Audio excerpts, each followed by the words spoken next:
Hi friends, आपके YouTube channel आरटीसीसी math में स्वागत है।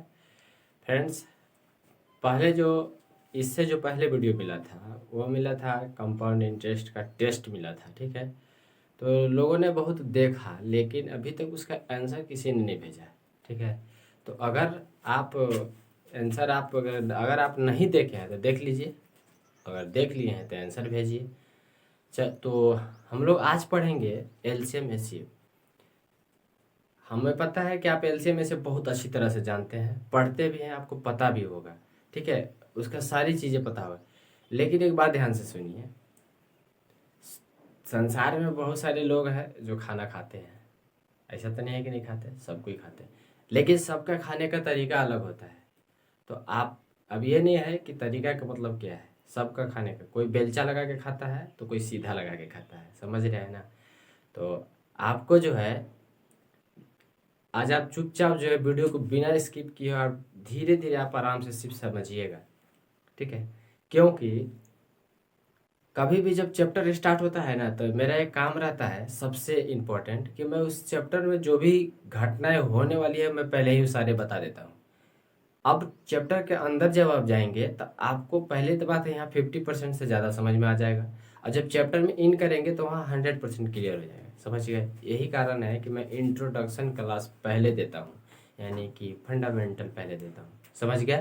तो अभी हम डायरेक्ट फंडामेंटल पढ़ना शुरू करेंगे और उसे धीरे धीरे करके हम पढ़ेंगे कि एलसीएम एचसीएफ में क्या क्या चीज़ एग्जाम में पूछे जाते हैं, समझ गए। तो चलिए हम देखते हैं। आज हम एलसीएम एचसीएफ पढ़ेंगे। एलसीएम का मतलब होता है, इसे कहते हैं लघुत्तम। क्या कहते हैं? लघुत्तम। इसको बोलते हैं महत्तम। क्या बोलते हैं? महत्तम। समझ में आ गया होगा, एकदम समझ में आया होगा। देखिए, लघुत्तम जो है महत्तम से क्या होता है? बड़ा होता है। क्या होता है? बड़ा बड़ा होता है। चीजें समझ में आ गया होगा। दूसरा, ये क्या होता है? तो छोटा होता है। क्या होता है? छोटा होता है। हमें उम्मीद है यहाँ पर यहाँ तक तो आप क्लियर समझ गए होंगे कि लघुत्तम बड़ा होता है, महत्तम छोटा होता है। अब क्यों होता है ये समझिएगा। जैसे जैसे को समझिएगा। जैसे देखिएगा, लघुत्तम मैंने बोला कि बड़ा होता है। जैसे 3 गुने अगर 2 कर दे तो कितना आएगा? 6। और 3 गुने 2 कर 3 प्लस 2 कर दे तो कितना आ जाएगा? 5। यहाँ भी उसी तरह समझिए। अब देखिए, यहाँ गुना का साइन है तो गुना के साथ भाग का कम्युनिकेशन रहता है, ठीक है, और प्लस का माइनस के साथ। तो देखिए, 3 भागा 2 करेंगे तो 1.5 करके आसपास आएगा। और इसको अगर अब यहाँ 3 माइनस 2 करेंगे तो 1 आएगा। इससे आपको एक बात समझ में जरूर आया होगा। क्या समझ में आया वो चीज़ को मैं बता देता हूँ। देखिए, जब हम एलसीएम में क्या करते हैं, एलसीएम में हम सिर्फ गुना का यूज करते हैं, यही नहीं करते हैं। तो एलसीएम में जब हम गुना का यूज करते हैं तो हम इसको अभी हटा देते हैं, यहाँ तक सिर्फ समझेंगे, इसको भी हटाइए। एलसीएम में जब हम गुना करते हैं तो देखिए, तो आपका ये संख्या क्या है? बड़ा आया। एचसीएफ में जब हम भाग देते हैं तो क्या आता है? देखिए, तो एलसीएम का अपेक्षा छोटा हो गया, इसीलिए कहा गया है कि एलसीएम बड़ा होता है, एचसीएफ छोटा होता है। चीजें समझ में आ गया? आ गया। चलिए अब आप इसका थोड़ी सी अगला रूल देखते हैं।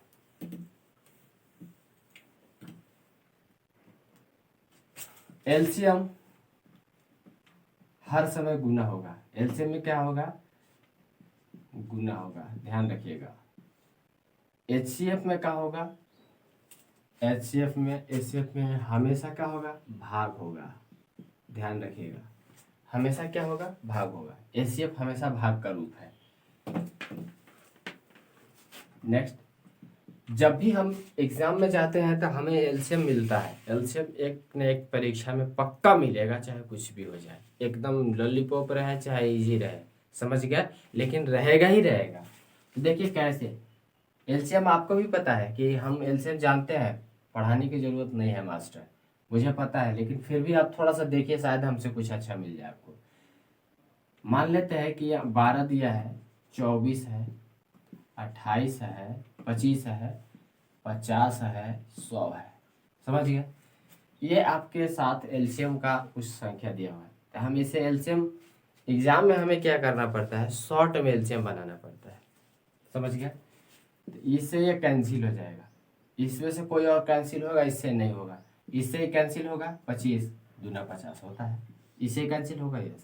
तो देखिए ऐसा क्यों होता है, 12 के पढ़ा में 24 आता है, तो कहने का मतलब है 24 के अंदर भी तो 12 है, 24 के अंदर भी तो 12 है ना, क्यों नहीं है, देखिए है, क्यों है वो चीज़ बता रहे हैं। 12 गुने 2 करेंगे तो है, यानी कि इसके अंदर है। तो एलसीएम में आपको पता है, जब हम इसे भाग देंगे इस टाइप्स का करके, तो अब 12 से ही ना भाग देंगे, तो 12 से भाग देंगे तो 1 1 2, तो 12 दूनी 24 हुआ। इस यही कारण से हम इसे डायरेक्ट जो है इसे हटा देते हैं, छोटा वालों को बड़ा वाला को छोड़ देते हैं। समझ में आ गया होगा? यहाँ भी वही मैंने किया, इसके साथ इसका भी किया, वही किया, छोटे वाले को हटा दिया। अब बचा 24 और 5 100। इसका एलसीएम हम 4 से लेते हैं, 2 से काटेंगे तो कितना आ जाएगा, 12 आ जाएगा, 2 से काटेंगे तो 50, फिर 2 से काटेंगे तो कितना होगा 6, 2 से काटेंगे तो 25, और होगा नहीं होगा। तो 2 दूना 4, 25 6 गुने 2 दूना 4, 25 100 गुने 6 बराबर 600। हमें उम्मीद है यहाँ तक तो आप समझ गए होंगे कि मैं कहना क्या चाहा। यानी इसका मतलब ये हुआ कि हर एक मतलब ये स्टेप 1 2 3 स्टेप अगर मेरा कम हो जाता है तो समय कम लगेंगे। समझ गए मेरी बात? एकदम 100% उम्मीद है आपको समझ में आया होगा। अब इसमें थोड़ा, अब मैं आपको चलता हूँ, यहाँ तक तो आप समझ गए। फिर इस एलसीएम में आखिर अब तो एक क्वेश्चन आपके साथ आता होगा कि क्या एलसीएम में कौन कौन ऐसी संख्या है जिसे कटेगा। तो देखिए एलसीएम में होगा 2 से कटेगा, 3 से कटेगा, 4 से नहीं कटेगा, 5 से कटेगा, 6 से नहीं कटेगा, 7 से, 8 से नहीं कटेगा तो 9 से, फिर 11 से कटेगा, ठीक है, फिर इसके बाद 13 से कटेगा, फिर इसके बाद 15 से, फिर 17 से, फिर 19 से, फिर 21 से, फिर 23 से, फिर 25 से, फिर 27 से, ठीक है। ये सभी एलसीएम में इन्हीं संख्या एलसीएम में काटे जाते हैं, इन्हीं संख्या का प्रयोग करके हम काट सकते हैं एलसीएम। तो आपका कथन होगा, यानी इनका प्रयोग करके एलसीएम, इन्हीं से एलसीएम काटते हैं, एलसीएम काटते हैं, ध्यान रखिएगा, इन्हीं का प्रयोग करके हम एलसीएम को काटते हैं, ठीक है। अब आपका क्वेश्चन होगा कि भाई बताइए मास्टर कि आप इस जगह पे 4 का यूज नहीं किए, 6 का, 8 का, 10 का, 12 का इसका यूज क्यों नहीं कर रहे हैं, इस आप इससे प्रॉब्लम क्या है, आप इसका यूज नहीं कर रहे हैं काटने में। कोई बात नहीं है, मैं आपको आंसर देता हूँ। इन सभी को काटने के लिए 2 मौजूद है, इन सभी को काटने के लिए 2 मौजूद है। चीज़ें समझ में आ रहा होगा, जरूर आ हो। लेकिन क्या आप बता सकते हैं कि 6 और 8 को अगर भाग देना हो, अब आप सोच रहे हो कि मास्टर इसमें 4 से भाग लगा देना चाहिए, तो क्या 4 सभी को काट दे रहा है, नहीं काट काट रहा है, यानी दोनों को काट रहा है, नहीं काट रहा है। तो एलसीएम में आपको पता होगा कि ऐसे संख्या का प्रयोग किया जाता है जिसमें सबको कम से कम काटे, कम से कम 2 अंक डिजिट भाग लग जाए, ठीक है। तो यहाँ पे अगर खुदे 2 है तो हम यहाँ 4 से क्यों लगाएंगे, समझ में आ रहा है ना मेरी बात?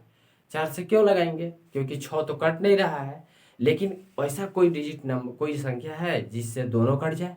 जी ऐसा है, वो है 2।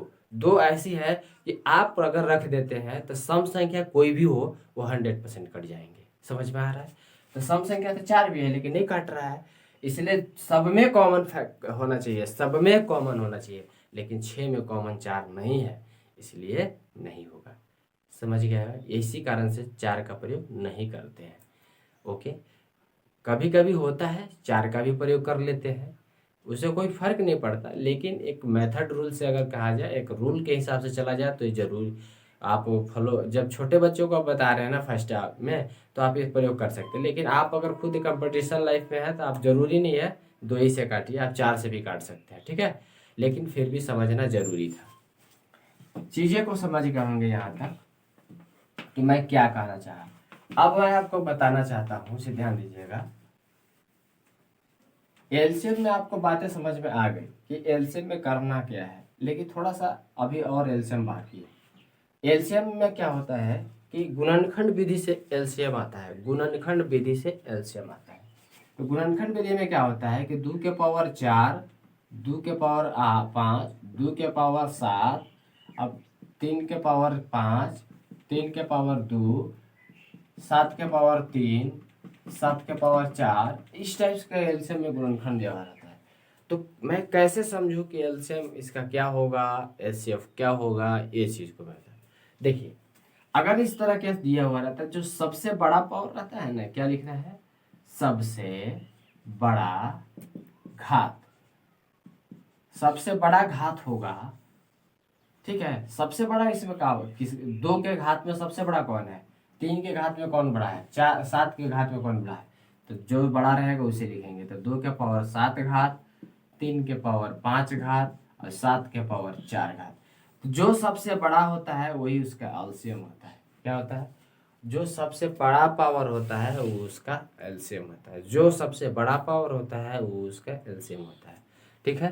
तो सबसे बड़ा पावर 2 है, तो सबसे बड़ा वाला ही हम पावर लेंगे, जब भी लेंगे तो हम बड़ा वाला ही पावर लेंगे। 2 के गुणज वाला में से लेंगे तो बड़ा लेंगे, 3 में से भी लेंगे तो बड़े लेंगे, 7 में से भी लेंगे तो बड़ा लेंगे। एचसीएफ में क्या होता है, ई कंडीशन एलसीएम का है सर। अब एचसीएफ की मैं बात करता हूँ। एचसीएफ में क्या होता है, इसी में एचसीएफ में छोटा पावर लेता है। दोनों में छोटा कौन है, पावर 4 है, उसमें कौन है, तो 3 के पावर 2 है, उसमें कौन है 3, तो 7 के पावर 3 है। ये हो गया एचसीएफ का रूल, यानी कि एचसीएफ में छोटा पावर लेना है और एलसीएम में बड़ा घात लेना है, यानी पावर लेना है। चीजें समझ में आ गया होगा जरूर। अब आगे समझिएगा, जो सबसे इंपॉर्टेंट बात क्या है, देखिएगा। देखिए, अब थोड़ा सा एक मैं हिंट्स करना चाहता हूँ। 2 गुने 2 गुने 2 गुने 2 गुने 3 गुने 5। अब ऐसा दिया रहेगा तो बहुत सारे डायरेक्ट अजीब तरीके से पढ़ते हैं, 2 दूना 4 दूनी 8, 8 दूनी 16, ऐसे पढ़ते हैं। लेकिन बहुत सारे क्या करते हैं, तो 2 दूना 4, 2 दूना 4, दूनी 8, दूनी 16, 3 48, 5 पढ़ते हैं। ये भी सही है। पढ़ने का इसका तरीका जो है, आपको कैसे पढ़ना है वो चीज़ को मैं समझाना चाहता हूँ। पढ़िए, देखिए, 2 दूना 4, दूनी 8, दूनी 16, 3 48 गुने 5। 48 गुने आपको 5 करना है। इससे फर्क क्या है कि आपको थोड़ी सी टाइम लगेंगे, हल्का सा टाइम ज़्यादा लगेंगे, लेकिन मैं आपको बताता हूँ उस टाइम से करिए, आपका काम हो जाएगा। क्या होगा, देखिए, 2 दूना 4, दूनी 8, 3 की 24, अब 10, समझ में आया, तो कितना हो गया 240 आंसर। आपको क्या समझ में आया, मैं यही किया सर कि मैंने जीरो का खोज कर दिया। मैंने जीरो को खोजा कि कहाँ से मैं मल्टीप्लाई किसको करूँ कि जीरो मुझे जीरो मिल जाए, और वहाँ से दोनों को गुना कर दिया, आंसर आ गया। हमें उम्मीद है आपको बहुत बढ़िया समझ में आया होगा। स्किप करके प्लीज मत देखिएगा, क्योंकि आपका काम की चीज़ है। चलिए, आपको जब भी ऐसा ही करना है, समझ गए होंगे जरूर। चलिए अब आगे समझते हैं। इसमें क्या होता है, इस तरह टाइप्स के क्वेश्चन तो समझ गए। अब इसमें थोड़ा सा आप देखे होंगे, चौक चौराहे पर घंटी रहती, चौक चौराहे पर बत्ती बरता है, बत्ती जलता है, तो वो बत्ती जो है किसके आधार पर सेट किया हुआ रहता है, कैसे, टाइम तो होगा, समय दिया हुआ रहेगा, इतने समय में ये बत्ती चेंज हो जाएगा, दूसरा आ जाएगा, इतना समय में घड़ी का हॉर्न बजने लगेगा, अलार्म बजने लगेगा। ये सारे जो है चेंज मेथड पे किया हुआ रहता है। वो सब मेथड कौन सा है, तो वो सारे मेथड एलसीएम मेथड है।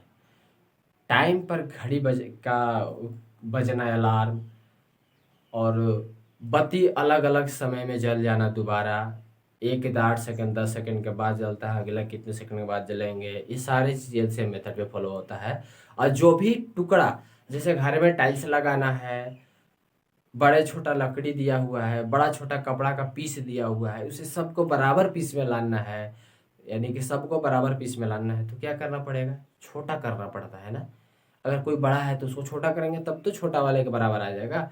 तो सबको बराबर टुकड़े, सबका बराबर टुकड़ा अगर बनाना हो, सबका बराबर बंडल बनाना हो, कम बेसी का बंडल है, तो उसमें हम एचसीएफ का प्रयोग करते हैं। समझ में आ गया होगा। यानी कहने का मतलब अर्थ हुआ सर कि अगर मान लेते हैं कि एक घड़ी 2 सेकंड के बाद बजा, फिर उसके 8 सेकंड के बाद बजा, फिर एक 6 सेकंड के बाद बजा, 8 सेकंड के बाद बजा, उसके बाद फिर 6 सेकंड के बाद, लेकिन 2, 6, 8 और 10 सेकंड के अंतराल पर बजता है। अगर घड़ी 8 बजे लास्ट बार बजा हो तो अगला बार वो कितना बजे बजेगा, ठीक है, समझ में आ रहा।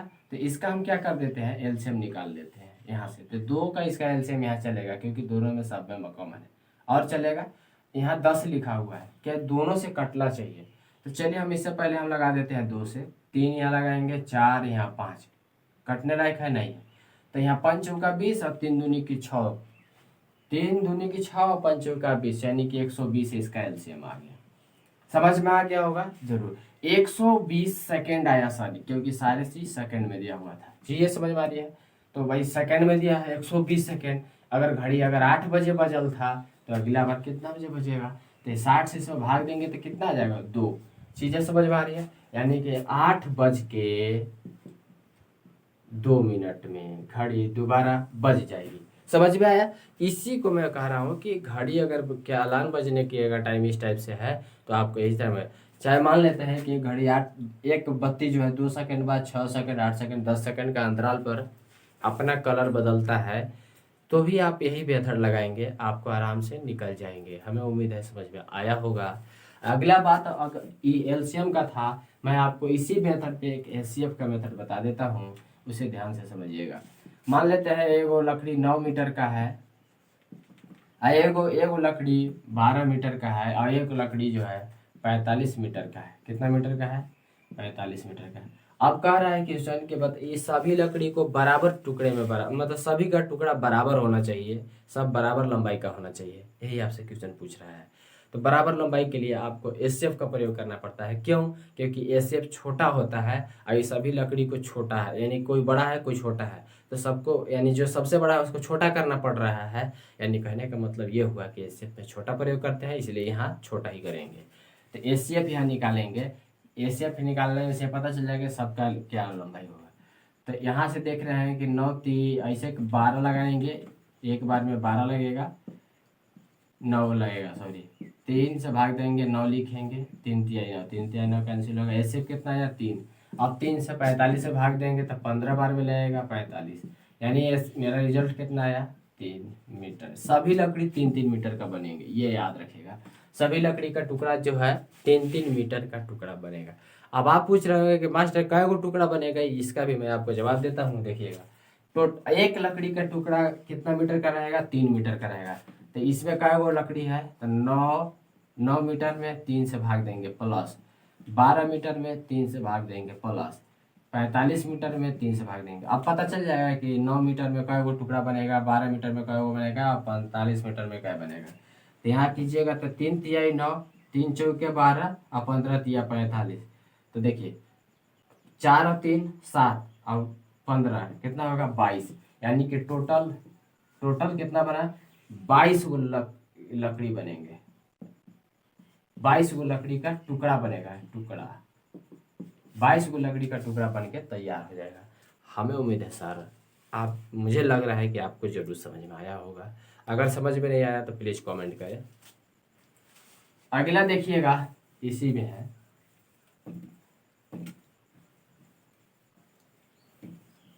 इस टाइप के सारे सवाल आपसे बन जाएंगे, हमें लगता है कि जरूर बन जाएंगे। अब इसमें एक और सवाल आते हैं, कहता है कि 3 अंकों की बड़ी संख्या है या 2 अंकों की बड़ी संख्या है, जिसमें किसी 2 अंकों की बड़ी संख्या है और उसमें जो है 5 से भाग देने पर प्रत्येक दशा में शेष इतना बचना चाहिए, या जो भी संख्या हो 5 अंक का होना चाहिए। इस टाइप के सवाल आते हैं, तो उसे हम कैसे बनाते हैं, जैसे मैं आपको कोई एक सवाल को लेकर बताता हूँ, उसे समझिएगा कि क्या है सवाल में।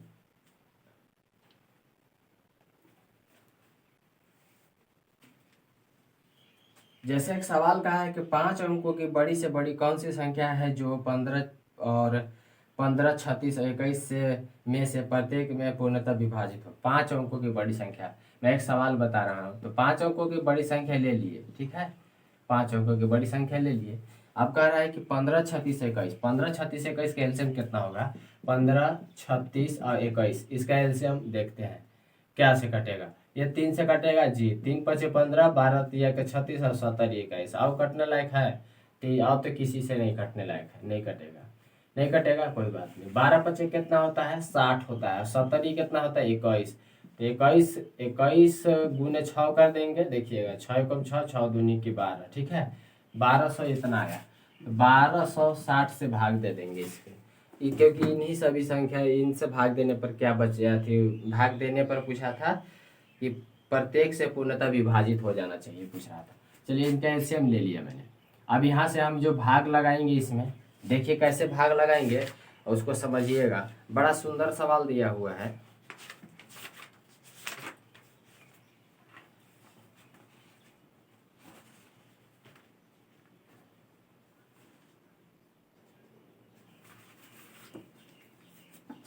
बारह से भाग देंगे तो यहाँ जो है 7 बार में लग जाएंगे, ठीक है, कैलकुलेशन करने में वक्त नहीं है। और जब 9 होगा यहाँ से घटाइएगा तो 7 होगा, 1 होगा, फिर 1 होगा। चीज़ें समझ में आ रही है? फिर 9 उतार देंगे, फिर भागने लगने लायक लग रहा है, हाँ लगने लायक है। अभी 9 बार में लग जाएगा, 9 बार में आप लगाइएगा तो 1 1 3 4 0 लग जाएगा भाग। 9 यहाँ 5 है, यहाँ कितना जाएगा? 4, ठीक है, इधर कैंसिल हो जाएगा। यहाँ तक तो आप समझ गए होंगे। और अभी आगे भाग लगने लायक है। अब जो है आगे हम भाग लगा सकते हैं जी, आगे लगाने के लिए आप लगा सकते हैं, लेकिन अब जरूरत नहीं है, ठीक है, समझ में आ गया होगा। अब क्या करना है आपको कि कह रहा है कि वो ये जो है ना, ये जो बड़ी संख्या था इससे छोटा हो, मतलब कि पूरा तरह से भाग इससे लग जाना चाहिए। लेकिन अभी जो है इतना शेष बचा हुआ रह जा रहा है, भाग लगाने के बाद इतना शेष बचा हुआ जा रहा है। तो क्या करेंगे कि इतना इसमें से घटा देंगे। किस में से घटाएंगे? 9 9 9 9 9 में से हम घटाएंगे 5 4 5 9 4 5 9 घटा देंगे। अब आप सोच रहे होंगे कि मास्टर तू कैसे समझ गया कि मैं इसी को घटा दूं तो आंसर सही आ जाएगा? इसे तो मैं जोड़ भी सकता हूं, लेकिन नहीं जोड़ सकते सर, क्योंकि कारण क्या है कि 5 अंकों की ही संख्या पूछा था बड़ी, लेकिन इसको जब मैं जोड़ूंगा ना तो वैसे ही जो है 9 लास्ट में अब फिर 10 हो जाएगा, 9 9 18, यानी कि मैं जोड़ने के बाद ही अधिक हो जाएगा। समझ में आ रहा है? और ये कह रहा है कि नहीं 5 अंक की संख्या होना चाहिए जो भाग लग जाए पूरा तरह से। यही कारण है कि मैं इसमें घटाऊंगा तो 5 अंक तक ही सीमित रह जाएगा। तो 0 हो जाएगा, 4 होगा, 5 होगा, 9 9। देखिए 5 अंक की संख्या बना रहा, लेकिन मैं इसे जोड़ूँ ना तो ज़्यादा संख्या बन जाएगी। ये मेरा आंसर आ जाएगा। अब मैं इसको जोड़कर बताता हूँ कि जोड़ने के बाद क्या होगा। इसके साथ जोड़ने से क्या होगा? 5 अंक की ही संख्या रहेगा या उससे अधिक हो जाएगा? तो ध्यान रखिएगा, अगर 9 9 दिया हुआ है, अगर जोड़ना पड़ेगा तो 5 अंक से अधिक की संख्या बन जाएगा। अगर 6 अंक के है तो 6 से 7 अंक का बन जाएगा। तो जोड़ेंगे नहीं घटाएंगे। देखिए कैसे, 9 9 18 के 8 होता है, 8 9 5 14, 1 15 के 5, 9 4 13, 1 14 के 4, हाथ में 1, 9 1 10, 9 1 10, ठीक है, समझ में आ रहा है? तो देखिए 1 2 3 4 5 6 अंक की संख्या हो गया सर, इसीलिए ये गलत है। ये हम जोड़ेंगे नहीं बल्कि क्या करेंगे? घटाएंगे। समझ में आया? चलिए, तो लगता है कि आपको ये वीडियो बहुत बढ़िया पसंद आया होगा, क्योंकि मैं ज़्यादा इसमें बेसिकली कुछ बात नहीं किया है, सीधा सीधा सा आपका बात करके मैं आपको इस चैप्टर में जो भी घटनाएं होने वाली सारे चीज़ बता दिया। अगर प्रत्येक दशा में अगर शेष अगर कहे कि प्रत्येक दशा में शेष सामान्य बचना चाहिए तो मैं उसका भी आपको नियम बता देता हूँ कैसे बचेगा। जैसे कहा जाए कि 1120 है, अब कहा कि 1230 है। अगर कि 1120 है और 1230 है, अब दोनों में भाग देते हैं जब किसी संख्या से, तो एक में 4 शेष बचता है और एक में 5 शेष बचता है। तो बताइए कि वो कौन सी संख्या है जिसे पूरी तरह से भाग लग जाएगा? तो अब इस क्या करेंगे? सीरियल वाइज इसमें जो दिया है उसका सामने लिखेंगे। तो यहाँ 4 घटा देंगे तब लिखेगा 11 16, यहाँ 5 घटाएंगे तब 12 25 आएगा। अब दोनों का हम क्या करेंगे? HCF निकालेंगे। क्या निकालेंगे? HCF निकाल देंगे, मेरा आंसर आ जाएगा। समझ में आ गया होगा, क्योंकि दोनों का जो भी शेष बच रहा था उसको मैं घटा दिया तो अब डायरेक्ट डिवाइड हो जाएगा। समझ गए होंगे? चलिए नेक्स्ट है, और नेक्स्ट क्या है मैं यहीं से इस वीडियो को अंत करता हूँ, यानी ख़त्म करता हूँ, क्योंकि आप भी जो भी टाइपे होंगे आपको पढ़ाते वक्त बता दिया जाएगा। जो ज़रूरी ज़्यादा समझ में आ रहा था वो जी आपको साथ शेयर कर दिया। तो हमें उम्मीद है आपको वीडियो समझ में आया होगा। अगर समझ में आया है तो इस कोविड काल में आपके लिए एक पुण्य का काम यही है कि फेसबुक, व्हाट्सएप, इंस्टाग्राम सभी जगह आप शेयर कीजिए ताकि और लोगों को इसका फ़ायदा हो। ठीक है, तब तक के लिए थैंक यू।